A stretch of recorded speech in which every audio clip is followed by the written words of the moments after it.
right now, certainly one of the rising stars in CX, and has a long history in EX. I am infected by his enthusiasm and his passion. And as I said earlier, he's taken the passion outside of his day job at Travelers to create his own company, Walk a Mile, and also to be the founder of XM Global.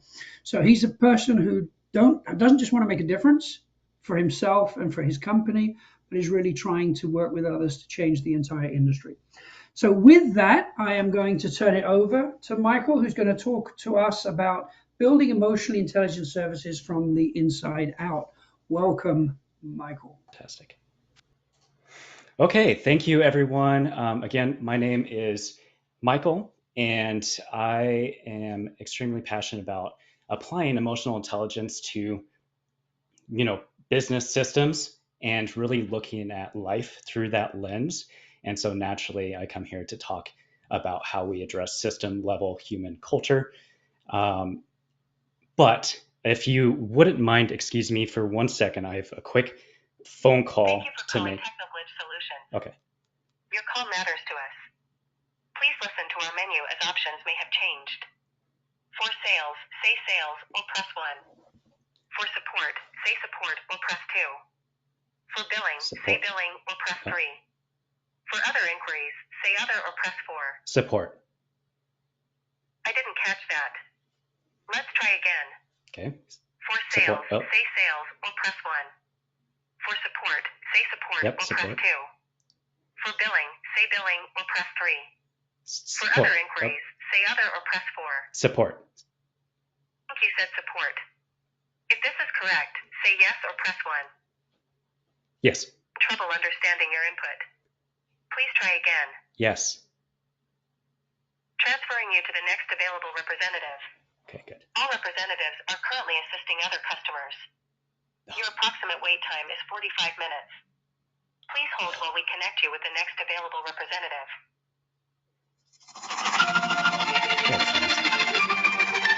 Okay. All right. Okay. A quick phone call, definitely not quick.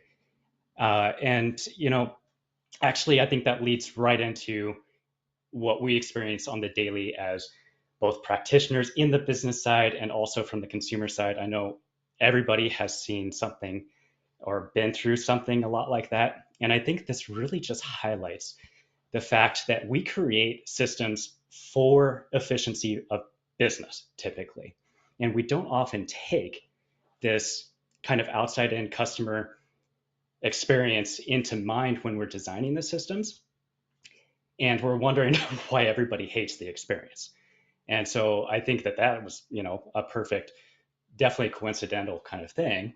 But it really highlights the fact that I think that there's an in here where we can have a win-win both for the business and the customer. And I think from a Forrester lens, they've also identified that maybe we're not as customer-centric as we might think we are. Definitely a huge gap between what businesses think, how customer-centric they are, versus consumers. That's a big gap, right? And I think that is where, this is really, this really showcases here. Now, what if we had this brand new world where every process really made you feel trusted? It brought positive emotions out, not just that you're satisfied. That word doesn't really contain a lot, but like that you really felt trusted, valued, all of those really loyalty building emotions. And what if every policy actually supported that? And instead of it being wall after wall after wall, that it's set up to purely protect the business. Yes, that's important. And also create standards. But what if it also helped maintain a certain level, a standard of experience? And so the policies should be in support of that. And then every interaction, instead of being transactional, what if it built connection, fostered trust-based relationships? Now, this is a world that I think is possible if we design the systems or redesign them or modify them so that they help with, fostering these positive emotions as well as satisfying the spreadsheets, then we can really create this trust-based relationship between, ultimately, businesses are groups of humans interacting with customers who are also humans. And so why are we ignoring the parts that make us human? And instead, we need to be looking at, how do we foster relationships? How do we build that connection? How do we demonstrate that we value them, really value them, not just for their money? And that comes if we value the relationship and we spend the time and effort to do that and make them feel like we actually care about them beyond what they're paying us. That is a world that has really kind of demonstrated its success in already. So there's been some studies, and this one particular by 6seconds.org, it shows that 22 times, that's how much emotional intelligent organizations, that indicates like the level of success or the likelihood of being high performing. And so it really just demonstrates that this is not you take care of the people in isolation and it doesn't really have any business value. Actually, it shows that when you take care of people along the way, it moves the business forward as well. So I want to introduce EISE. And so I first want to set it against what is emotional intelligence. You may not know. So emotional intelligence is somebody's ability to perceive emotions, to understand others and manage these emotions. And it helps foster relationships between one another. Now, emotionally intelligent systems excellence, that takes it up a level into how we define our systems. And so now every system that we create now is helping drive those positive emotions forward. And so we're looking at it through the lens of how we actually deploy an emotional intelligence framework. And as a business, we're using that same methodology to drive this success with our customers and foster those positive emotions that ultimately lead to value add for the business and for the customers. So it's that win-win scenario. So very harmonious, very like it's a win-win situation. And so kind of like drawing the connection, I want to show you, we have the pillars of emotional intelligence on the left there. And so we have self-awareness, we have self-management, we have the social awareness, and then relationship management. And then with this framework, we're really looking at how's that translate into our systems. So first, we have to be aware of what our systems are first. It's just like if you're reflecting on yourself, you need to understand like what emotions you're feeling. For a business, what systems do we have in place? What's our current state? And you're starting to look at it through that lens of, the humanity of it and where potential pitfalls might be. And then there's the policy management that's kind of tied to that self-management. This is how we kind of regulate and manage this success and consistency. And this is where the policies should help reinforce these human-centric policies or processes, systems, and there should be maybe some exceptions lined out, some flexibility, because reality is things are human life is full of a lot of variables. And so set those ahead of time so that you can then empower your frontline staff and say, hey, we have these policies. Here are the boundaries of them. Here are definitely don't cross this line. And here we have a little bit of flexibility. They don't have to go talk to their supervisor to go find that. Maybe it's built into the policy documentation and shows where we can make exceptions based on certain common scenarios. So there's no guessing game where they can be a little bit flexible. And then it's less stress, less impact on the employee that either one has to disrupt their work and go escalate this and go figure this out when it's really a pretty simple kind of exception. And instead now they can say, okay, this fits into this and I feel empowered to make that decision. And so it really benefits the customer too, because you don't have to wait for that decision, or you don't have that immediate pushback that harms that relationship. And then there's the listening architecture that's tied to, that social awareness part. How are we listening to both employees, customers, any stakeholder? And what are we doing with that feedback? Are we actually operationalizing that feedback? And that's really important because we can talk about like closed loop and how we follow up with those individuals. That's very important to building trust with them. But there's also the other part of the trust equation where you're actually acting on what people are saying and maybe even communicate that you've acted on it and you can demonstrate that you've done something with that. That takes it to a whole new level. Right now, there's that transparency of like, yeah, we're actually listening to this. You're not screaming into a vacuum that this goes into nowhere land. Nobody really knows what's happening with that feedback. We just know we should have surveys, or we know we should be collecting this data or whatever. And so, but we don't really have an operationalized like strategy of how we utilize that to drive things forward on a human level. And then there's the culture building that's tied to the relationship management. And so this is where, we're demonstrating these values from leadership, from what's reinforced in the workplace, what decisions are celebrated, what metrics are being managed, right? And we're reinforcing this culture of accountability and responsibility towards taking care of humans, fostering those relationships, not just looking at transactions, getting through this interaction with the customer. That's not going to set the business up for long-term success. And so kind of thinking long-term, how will this really play out? What are we really communicating, both verbally and non-verbally, to our customers? And how does that impact the way they feel about us and the way that they do business with us? And so this specific kind of calls each of these structures out, and it really just, this is kind of a holistic, very high level kind of approach, and a lot of the meat of this gets into the questions that you ask, the methodologies, like how you actually start looking at your systems, how you start looking at your processes. If we kind of take this into the example of me calling and getting that IVR system, let's take a look at that process. And the very first really important aspect of making this work is through that system awareness, you are getting your hands dirty. You're going through as a customer through these systems yourself, maybe, or your team is.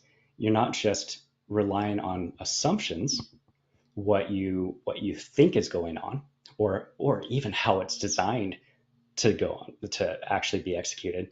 We don't know if that's actually how it's being followed. I can't tell you how many projects, when I was with the Postal Service, how many projects we'd start into, and they'd be huge DMAICs or continuous improvement methodology kind of stuff, and these initiatives, and we would go in with the assumption that a system, a process is set up one way, and then realize that's not actually how it's being executed at all. And there'd be one major opportunity is maybe the first step is getting it back to how it was designed, and then seeing where these incremental improvements can come into play. And so you have to go through that process. And then we get to, again, these are the questions. I think the questions are probably the most important aspect of this, because this is how we start to shift how we perceive our system as a whole, the ecosystem. And as we start to dive into it, as we start asking these questions and leading with this curiosity, humans first, and kind of grounding us in that, is like, where are our customers kind of dipping out of the system? Where are we failing them? Where are they leaving us? Where are they channel switching because there's friction that we weren't really aware of? Why are they even coming in trying to call us, right? Is it because they can't find what they need on self-service? And so kind of looking at those and saying, okay, well, why is this happening? And we do this a lot on a business, from a business, analysis, process improvement kind of thing too, anyways, but you're taking that and you're defining what do our customers need, and you're using that as the first foundation. So having that understanding of who your customers are, and these customers, it could be that you're looking at it from an employee lens, or it could be that you're looking at it from your external customer lens. And so a lot of times, to better understand that, sometimes I'll do like some job to be done research and try to understand our customers from what they need on a functional level, what they need from an aesthetic level, an emotional level, what they need from any of these specific jobs, and we create these stories, the story framework that really demonstrates their needs, and we are kind of embodying them as we're going through these processes. We're saying, does this, how does this even feel to me? Is if I had these needs, is this even satisfying those needs, or is this kind of like, this is the best I get and I'm going to make do, and there's a lot of friction, there's a lot of kind of disconnects, and I come out really just hoping, best case scenario, that it's not absolutely awful, like the bar is pretty low, or is it that we're just missing some little disconnects, and there's some a little friction points that we can modify, and so we can really kind of wrap our heads around from that customer what they're needing from that perspective to be able to move forward on things. You have 5 minutes, my friend. Okay, 5 minutes. Thank you. So as we continue to dive into this, we first have to dive, like, since we have 5 minutes, I'll go quickly. There's some really important considerations that we have to understand. Is, first of all, document our systems. What's above the line, what's below the line, meaning like what are our customers interacting with directly, and what's behind the scenes that maybe our employees are interacting with, or things that kind of fuel that overall system. And some of those things will influence our ability to do things. We have to have understanding of all of this and where it fits in. But we also have to understand how that is translating to that customer value or employee value, and say, we know we have these constraints. Is there a different way that we can approach it, that we can then start making little adjustments and start just making it a little bit more human, and not so rigid or not so blind to the fact that we have the process, but maybe there's a different approach that we can take with that consideration.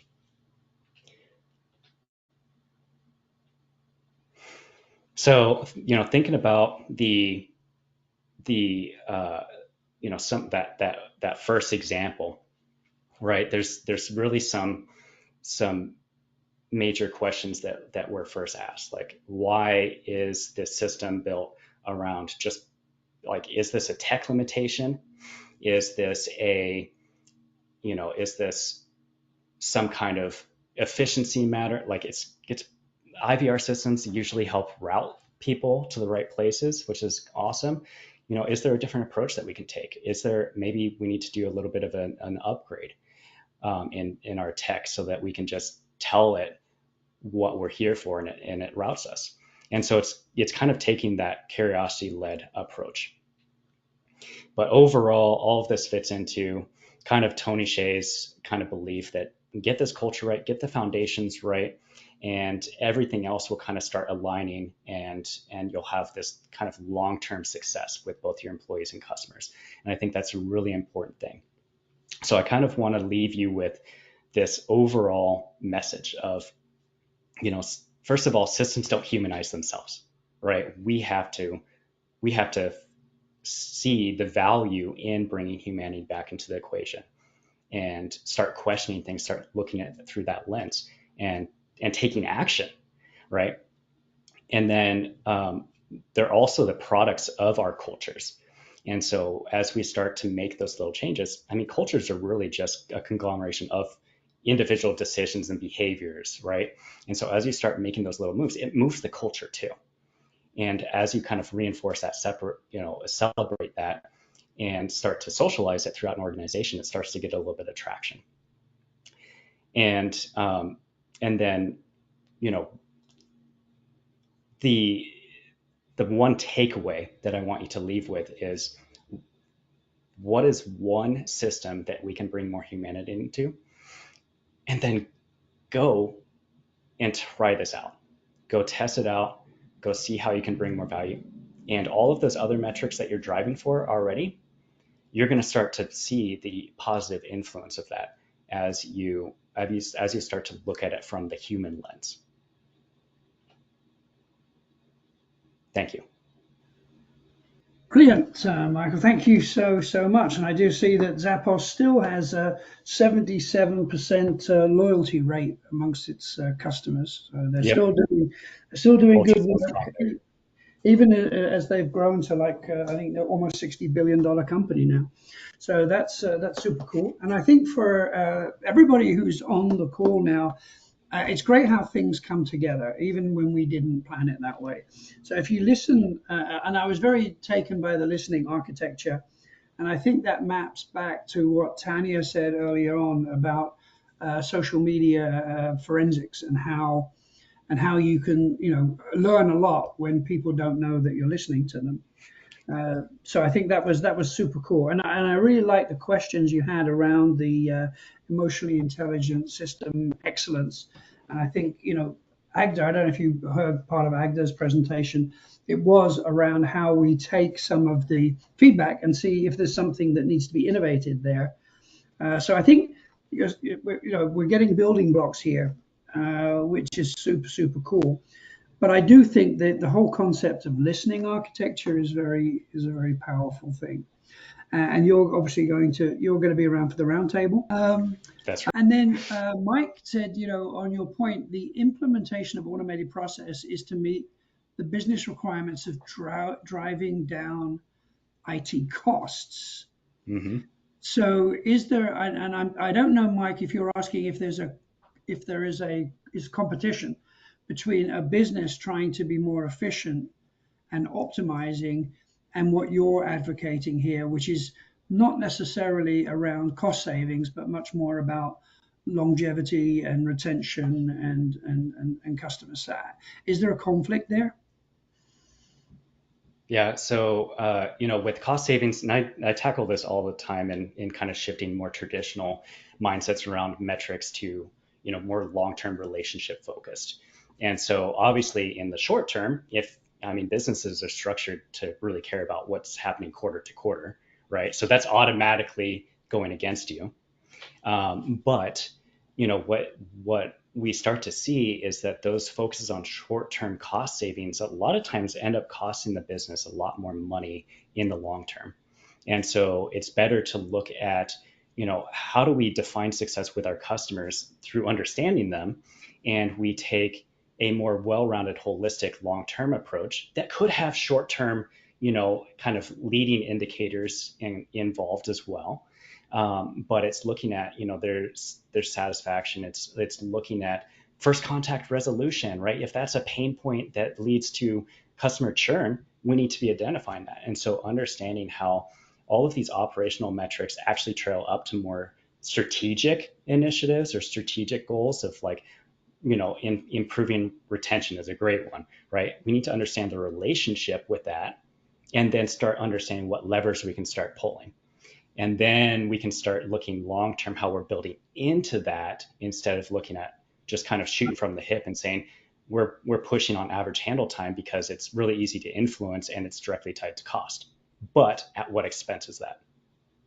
And I think this is going to be a major topic. I mean, we're working on something here about resilience in recession, because, whether we are or not, there's a whole conversation, and some companies are all acting like we are in a recession. And then that there's going to be a battle for optimization. And I think, to echo your point, a great case study is Starbucks, where all the optimization led to a decline in revenue, decline in market cap, a declining, and so the battle for short-term dollars is never really a good long-term strategy. Yeah. We can't shrink our way to greatness. Okay, Michael, thank you for your time. We'll see you back at the roundtable. And then we're Sounds good. going to